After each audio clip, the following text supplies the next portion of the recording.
Coming up here on Grayson County Weather, we'll have a look at your 4-day forecast, how much rain we're going to get, and everything else here on Grayson County Weather.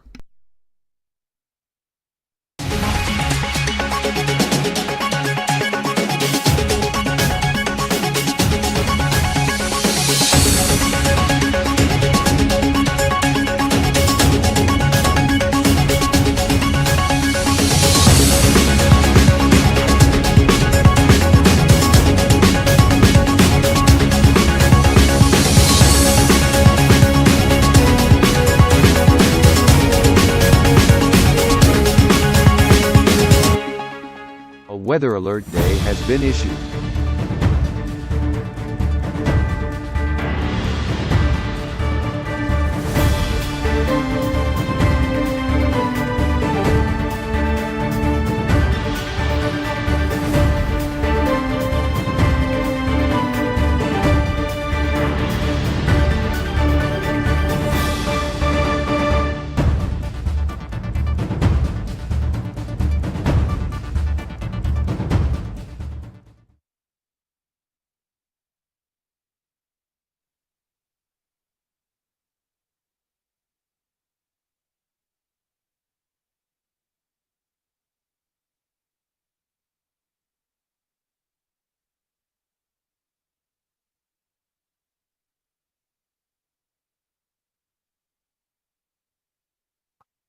Okay.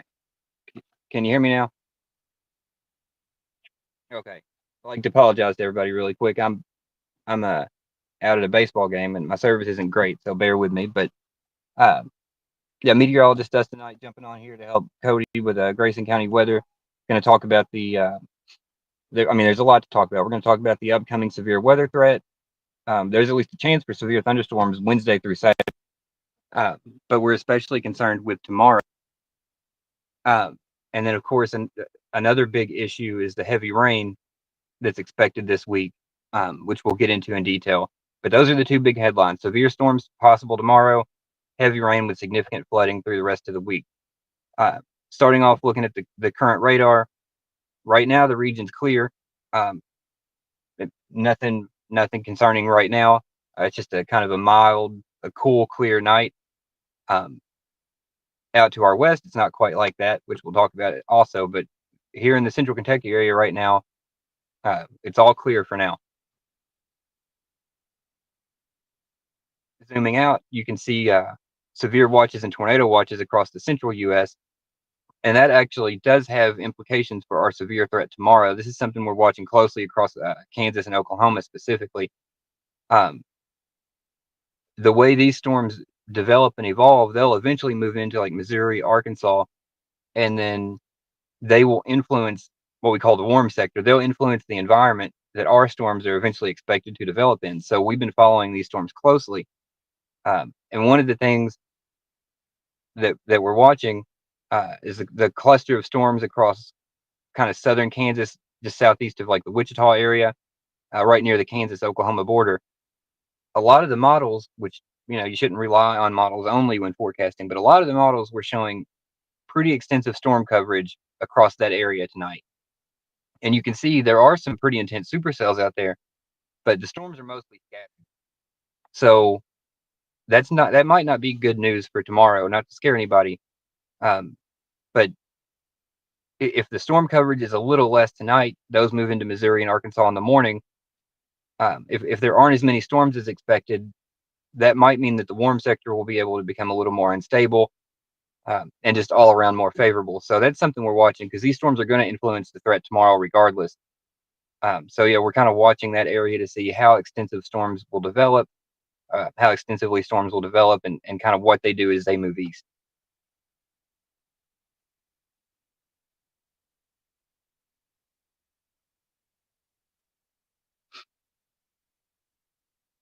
So here's what we're talking about: the severe weather outlook for tomorrow.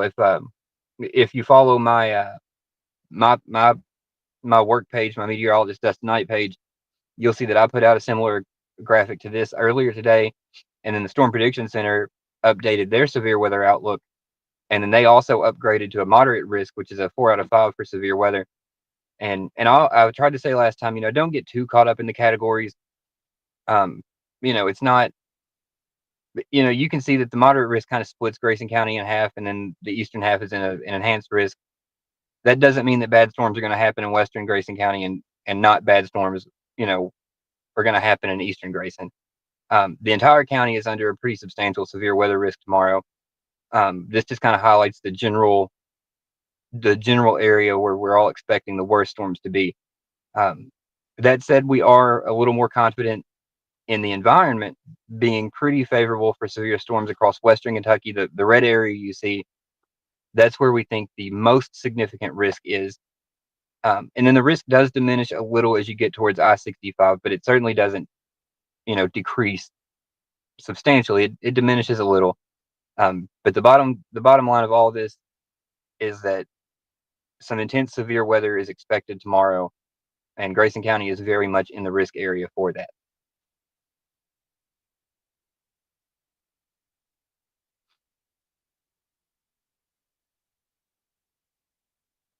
So here's the one of the hazard probability outlooks from the Storm Prediction Center. And there has been pretty remarkable agreement amongst local forecasters, the national weather centers. We're all pretty much on the same page with the areas you see highlighted here. Despite being a very complicated forecast, we're all pretty well in line with where the most dangerous storms will happen if they're able to really tap into it. So you can see the red hatched area. So that's a 15 to 29% chance of a significant tornado within 25 miles of any point in that line. That's a substantial threat. That means that you have a 15 to almost 30% chance of an EF2 plus tornado within 25 miles of you if you're in the red area. And as I said, it technically decreases. Technically Eastern Grayson County is in the 10% area, but I would say, just for the purposes of being safe, all of Grayson County is in a pretty high tornado risk tomorrow. That is conditional on how the storms evolve, but if you're in Grayson County, you just need to be alert that strong tornadoes are possible tomorrow, whether you're in western parts of the county or eastern parts.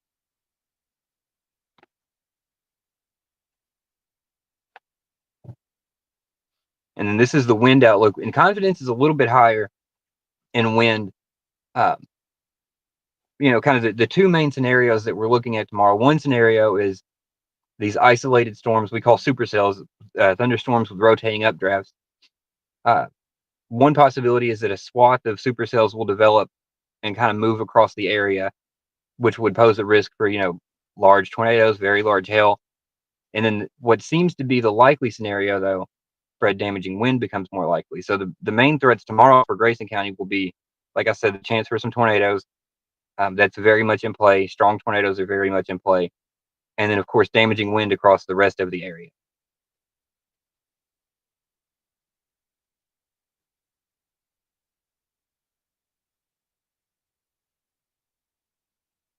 And then the hail outlook, they do have us in a higher probability, 30 to 44% chance of severe hail. That said, the hail outlook is a little more conditional on whether we see those supercell storms or not. I'm not saying if it's a line of storms you won't see any hail. You could very well still see some hail in those storms as well.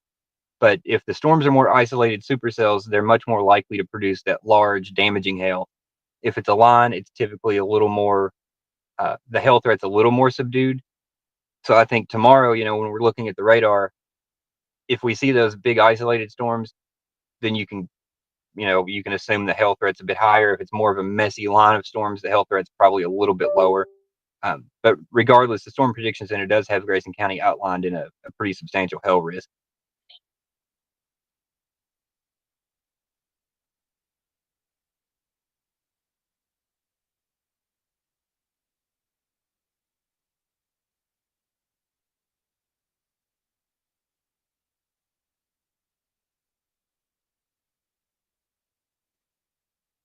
Yeah.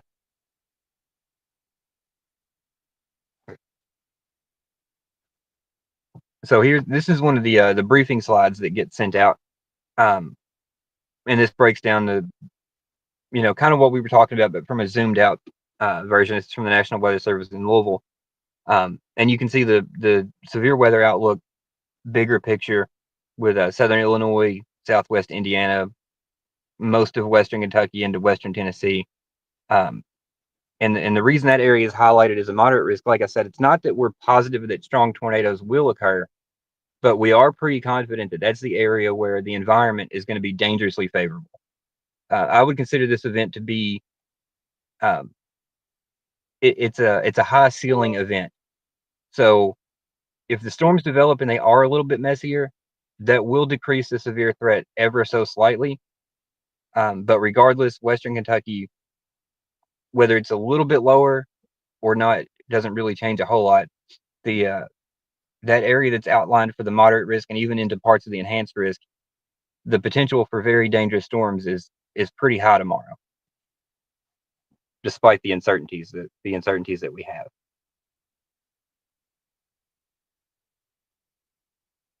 Yeah, I can't see what they're saying, but if you want to hit me with some questions, I'm happy to try to answer them. Peyton asked, "What time does this all start?" She lives in LaRue County.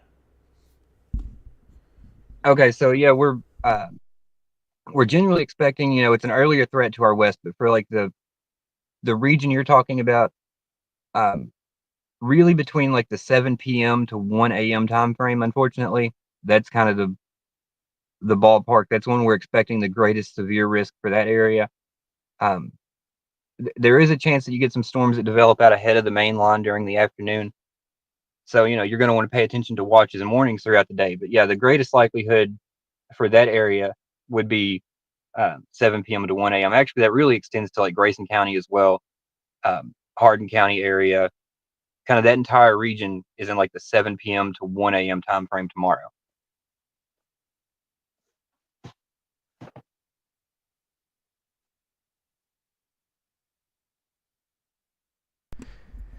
Nick asked the question, "How is it looking compared to the weather we just had?" Uh, so in the environment compared to this last outbreak we had, unfortunately, is quite a bit more favorable for what we would call an all hazard severe weather outbreak. That means multiple storms, like numerous thunderstorms with tornadoes, wind, and hail all on the table. So the environment altogether is quite a bit more favorable. The big question is that whether or not storms are able to really tap into that environment or not. That's kind of the main uncertainty. That's the reason that higher probabilities weren't introduced. So I would say if you had to compare it, the threat is higher than the event we just had. That's kind of the overall consensus. We're thinking the threat is a little bit higher than the event we just had. That would be my comparison. The Um, tornadoes were a little more sporadic and weaker during the previous event. The wind profiles are a little bit better this time, so we're thinking the potential for stronger tornadoes is higher this time. Tucker asked, "What do you think about Hardinsburg / Litchfield area? Also, what time will this hit?" So yeah, the Hardinsburg kind of that Hardinsburg Litchfield kind of corridor area, pretty similar. 7 p.m. 7 8 p.m. to midnight 1 a.m. Seems to be kind of the most likely time frame. That's when you'll probably see a large complex of thunderstorms move in from the west. And then all hazards are still on the table for that area. The severe threat doesn't really diminish until you get east of I-65 and the storms kind of start to outrun themselves. So yeah, for the Hardinsburg, Litchfield, kind of all along that central Kentucky corridor, 7 8 p.m. to midnight or 1 a.m. is the time frame. And unfortunately, everything's on the table, including damaging wind, tornadoes, and hail. Okay. That's all the questions I have. So, Gotcha. Yeah, if anybody asks any more, I'm happy to try to answer them. I mean, and I know you'll scroll through some more slides here, but the general idea tomorrow, like I said, this is a very complicated forecast in the sense that there is a very high ceiling. So if we're watching the radar, late morning tomorrow, and then we see out across like eastern Arkansas, southeast Missouri, and then into West Tennessee, if we see these like isolated storms start popping up, that's not good news. That's not what we want to see, because that would mean those storms are able to kind of mature, stay by themselves. And then fewer people might get hit with a severe storm in that case if they're a little more isolated. But the storms that develop, they'll be able to really tap into a high end favorable environment. If the storms grow a little more, a little messier, kind of clustered together, then that line of storms will impact all of Western Kentucky. But the severe reports could be a little more scattered. So the tornadoes would be kind of in the leading edge, along with damaging wind. It'll be a little messier. So that's the complicating factor. Kind of like, what do the storms look like when they develop to our west? Because the environment is like I said, dangerously favorable. So that's why I've been telling people, regardless whether it hits the high ceiling or not, severe weather with tornadoes, wind, and hail is likely tomorrow. And for the Litchfield people, a little inside baseball for you. One of the tools we use is called an analog. We use analog. So we'll look at soundings that kind of show the atmospheric profile, and it will pull up. It will compare that environment to past environments, and it'll basically tell you like how close this environment looks to events in the past. And it's not perfect. It's not something you would base a forecast on, but you certainly look at the dates that pop up. If you start seeing like, in like really significant dates where big weather events happen, that gets your attention. And the Litchfield people will know what this is about. But one of the top analogs that showed up, it was like a top 5 analog, was May 23rd, 2000. Now, I am not saying that this event will be like that. That was a supercell day. This might not be a supercell day, but a lot of the data is saying that the environment is similar to May 23rd, 2000. And for the Litchfield folks, that was the first tornado I ever experienced, and that was an F3 tornado that hit Litchfield. It hit a factory and did quite a bit of damage. So again, I'm not saying it's going to be that kind of day, but that's an idea of kind of like what the environment looks like. So if storms are able to tap into it, that's kind of like the way it's looking. So I just thought Litchfield people might be interested to know. I've never seen that day pop up as an analog before. So, are you done with the slide? Yep, you can go on. Yep. So yeah, this is another look at the hazard probabilities as far as wind and hail. I will point out, I talked about the tornado probabilities, and you see those kind of black dashes. Those black dashes indicate on the tornado chart the chance for significant tornado. With the wind, yeah, exactly right there. So you see, you've got the red outlined area with the black dashes, and then the 10 outlined area with the black dashes. So that indicates that in those areas, strong tornadoes are possible. Well, when you look at the wind chart or the wind probability outlook, it's a similar idea. The black dashed area, or we call them hatched areas, that indicates that significant winds are possible. So like a severe wind, we would consider like 58 to 70 miles per hour. Once you get above 70, 80, plus, now you're talking like really significant wind. It doesn't mean every storm will produce wind like that, but given the environment, it's very possible for storms tomorrow to be in the 70, 80 to 90 mile per hour straight line wind range, in addition to the tornado threat. And then with hail, it's for hail. Severe hail is 1 inch or larger diameter, and then the hatched area would be for 2 inches plus. So 2 inches, you're looking at like golf ball sized or larger.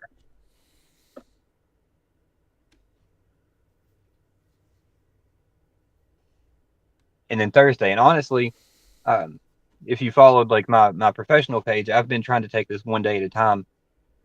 But there are severe storms possible on Thursday. It doesn't look as volatile as tomorrow, so that's the good news. The bad news is that confidence is a little lower for Thursday because the storms tomorrow will influence Thursday. The storms tomorrow will kind of leave a boundary behind, so that boundary will determine if Grayson County is kind of in the threat area or if it gets shifted south or north, or kind of what happens. But the general idea is that storms will develop across central Kentucky again on Thursday, and that damaging wind and hail and maybe a tornado or two would be possible Thursday afternoon as well.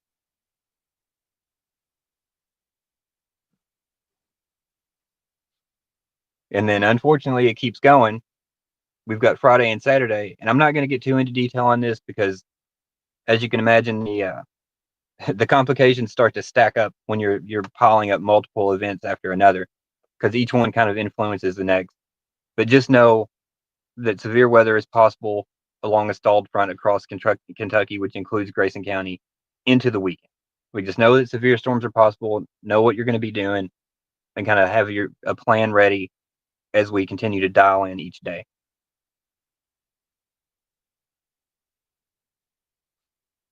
So here's the other big story: major flooding. And I know most of you probably don't want to hear this because we just had a major historical flood event not that long ago. Unfortunately, it looks like we've got another. It doesn't seem so rare and historical anymore when it just happened, but another rare historical flooding event possible. Um, and understand, I'm not just talking about like heavy rain. We're used to heavy rain here. We can deal with that. The issue is that these storms, day after day after day, are going to produce tremendous amounts of rainfall. For the Grayson County area, you really the only good news is that it's like we're expecting slightly less in Grayson County than we are from like Owensboro to Murray in that area. But that's only good news relatively speaking, because we're still looking at like 8 to 10 inches, 6 to 10 if you're being, kind of conservative, but 8 to 10 inches of rainfall through the remainder of the week for the Grayson County area. And that will produce significant flooding. I know some locations are still kind of recovering from the previous one. So this will be river flooding. Streams and creeks are going to flood. Anywhere that's flood prone is going to flood. So if the Caneyville ballpark, for example, like places like that flood all the time, they will flood by the end of the week. Unfortunately, so will a lot of locations that don't usually flood. Some places that have never flooded before might flood from this. So you're going to want to really be kind of aware of like what the general flood risk is where you live, and understand that we're going to get close to a foot of rain by the end of the week, and that's going to cause problems.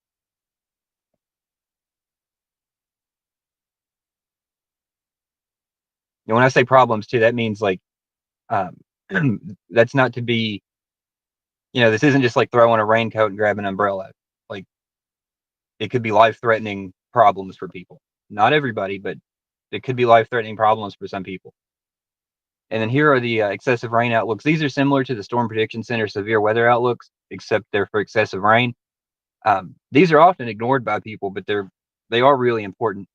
And you can see for Wednesday and Thursday, moderate risks across Western Kentucky, pretty much oriented along where that stalled frontal zone is going to be.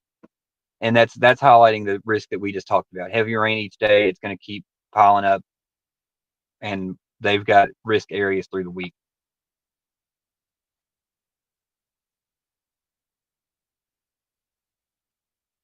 Yeah, and as you get into Friday and Saturday, and I believe they've actually introduced a high risk for this week as well for some areas just to our west. And I've talked before about the statistics of flooding damage and flooding injuries and fatalities that occur. Like over half of actually it's over like 80% when you include moderate risk. The vast majority of flooding deaths and injuries and damage that occurs in a moderate risk for excessive rainfall. So they don't put these out for just anything. They put these out for major events, and when they put these out, there's often a major event. So don't ignore the rain this week.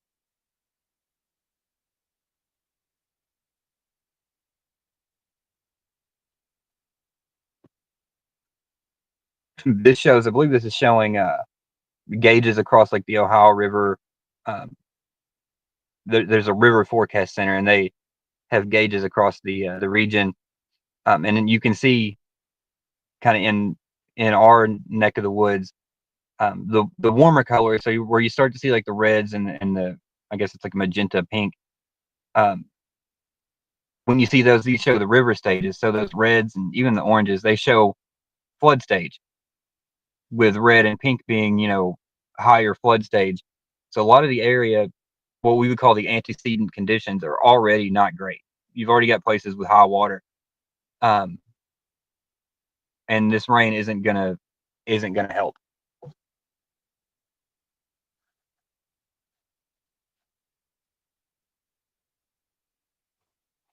Safety, we talked about this before.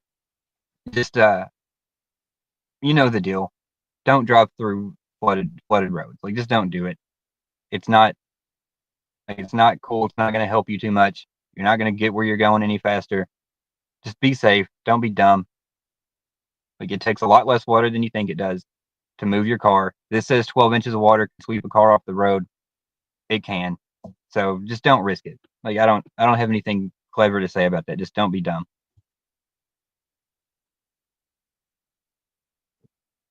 We talked about nighttime tornadoes last time. We'll talk about them again. Uh, they're not cool. We don't like them. They suck. Be prepared for them. Have your your phone charged up. If you have a weather radio, that's awesome. But keep a phone charged up, turned on, so that you'll hear warnings and alarms go off. Flashlight and shoes somewhere you can get them. I think that's an awesome idea that they've got on this graphic. And also important are the things that you do before the nighttime tornadoes. Know where you're going to go, discuss it with your family, so that if, unfortunately a warning is issued, you can jump up, grab your stuff, get to your safe place, not have to waste any time, and then you can get through it safely as a family.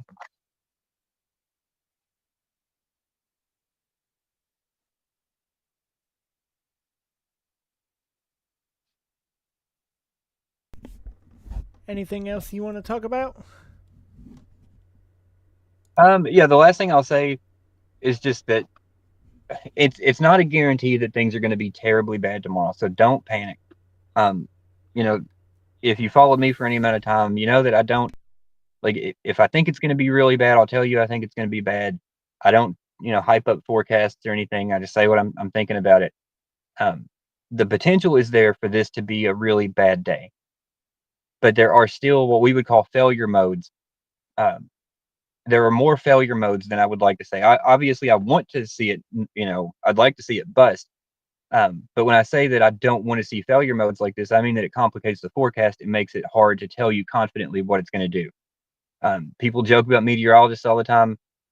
This is one of those times where, we know the environment is really dangerous tomorrow. Like, we know that. That's not a question. We know that there will be storms tomorrow. The main question is, are they going to be able to organize in a way to tap into that environment? Hopefully they won't. That is a very real possibility. But based on the threat that's there, not a guarantee, but based on the threats that's there, we've had to really increase our severe probabilities for this. So just, don't panic. You know, don't, bet that a tornado is going to hit your house. Just be aware of the weather tomorrow.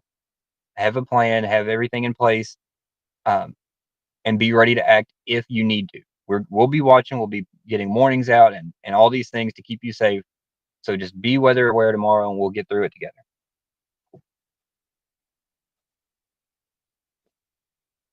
And before I jump off here, because I got a media interview I got to do. But I'll happily talk about the tornado terms if you want me to. You can. Okay. So yeah, he's got the watch warning and emergency brought up here. If you watched last time, we discussed this a little. Um, know the difference. It can get confusing sometimes, but a severe thunderstorm or a tornado watch, it means conditions are favorable for severe storms and tornadoes, just like it says. So that means that storms are expected to develop, and that severe storms and tornadoes are possible. A warning means that storm has developed, and the conditions that are being warned, whether it's a severe thunderstorm or a tornado, those conditions are either ongoing or imminent. That's what the warning means. So it means now you need to act on your plan.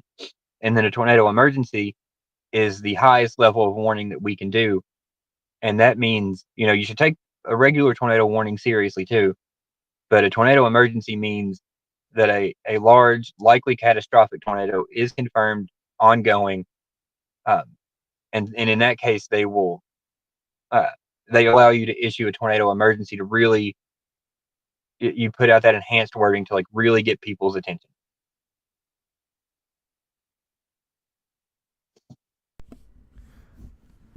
I want to thank you for coming in and talking to us about tomorrow's weather setup.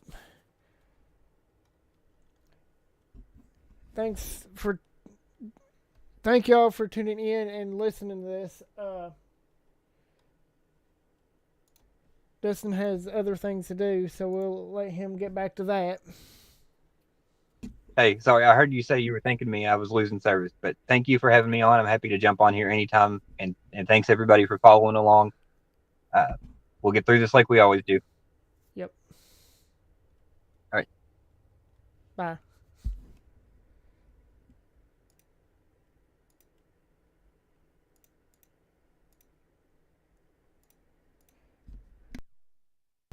So, looking at your 4-day forecast, Dustin and I have decided to issue the rest of the week an alert day for this week because with the chance of severe storms and everything. So, tomorrow there's a 40%, then 90%, but we know it's going to probably rain every day, so we're going to just say that. But the temperatures for Wednesday, 80 degrees is the high, 61 degrees is the low. Thursday, 69 degrees with a low of 59. Friday, 74 degrees with a low of 62. And 73 degrees is the high, and 51 degrees is the low. Taking a look at the LaRue County EMS tower, this is what the EMS tower is looking like right now. You can see off in the distance that glow from the light pollution towards Eatown right there. That's what it's looking like around LaRue County, right in Hodgensville. This camera is on the LaRue County EMS tower.